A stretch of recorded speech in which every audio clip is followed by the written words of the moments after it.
YouTube, and welcome back to my channel. It's your girl Beautiful Hustler, and I am back with a new tutorial.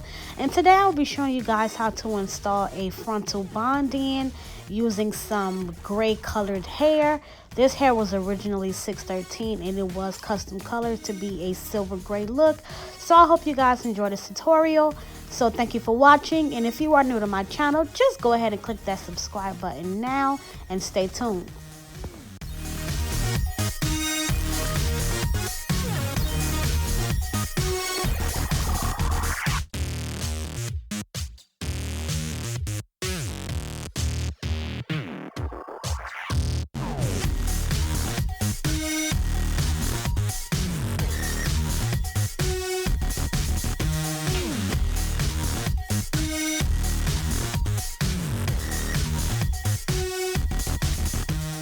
So just in case you guys missed it, in the beginning of this video, I did use the Ruby Kisses foundation, and I did apply that under the lace frontal.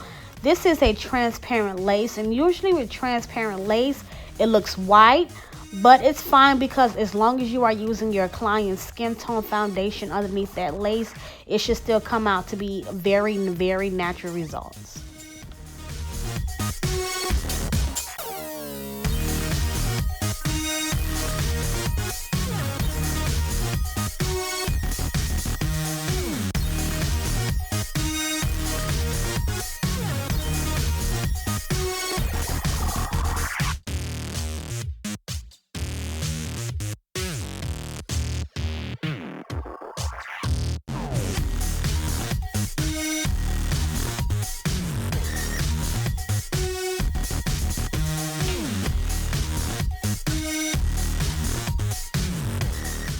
Now, whenever I am bonding in my client's hair, I always double the wefts, and I do this especially if they want, to have their hair more fuller and they have more bundles. It makes it much easier to have more space when doubling the tracks. That means you can pretty much add as much hair as you will want.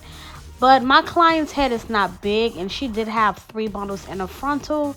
So in this video, I probably used like 2 full bundles and just probably a quarter of that 3rd bundle because, like I said, her head is small. But I did double the wefts, and I pretty much always double the wefts whenever I'm doing a bond-in.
So now that I have reached the top, I'm just going to single the very, very last track at the top because I need my hair to lay as flat as possible for my client. So if she didn't want to wear a center part, it would not be like a hump or anything at the top. Like, it is very important to have a flat, neat install, whether it's a sew-in or a bond-in. You just want to make sure you do that very neat and flat.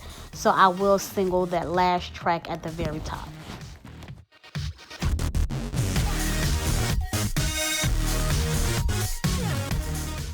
Now, as usual, you always want to clean your client's hairline because you want to get rid of any dirt, oil, or makeup that may be on their skin so that your lace can lay much better.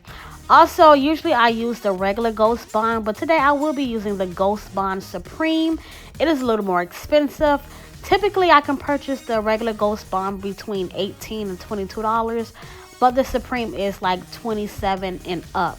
$27 and up in the hair stores that I go to. So, but yeah, anywho, I will be using the GhostBond Supreme in this video.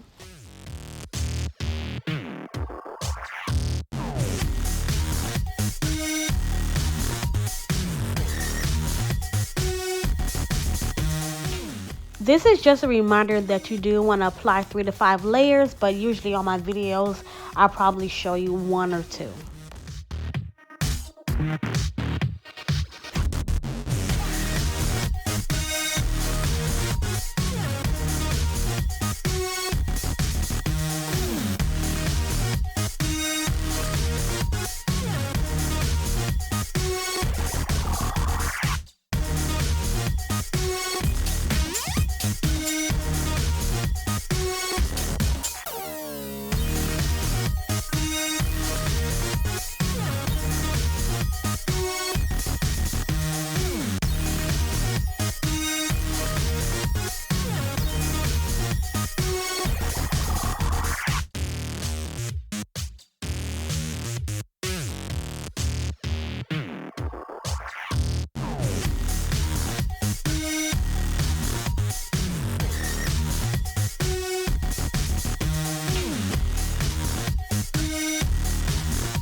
So at this point, can we just all agree that this lace looks really good? Like, guys, one thing about laces, you will know that it's a lace, but the goal is to get it to look as natural as possible.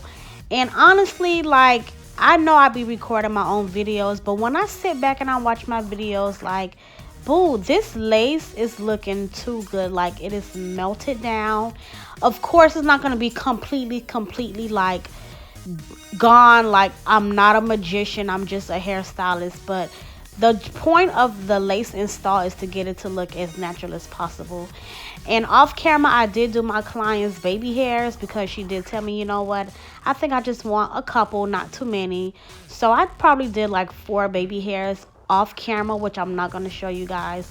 But just for the most part, like, every install, especially with straight hair, is pretty much the same. I always use a wax stick on the like leave out part. It's not really a leave out, but wherever they're gonna part their hair with the straight hair, I usually use a wax stick to slick that down, and then I go in with my hot comb.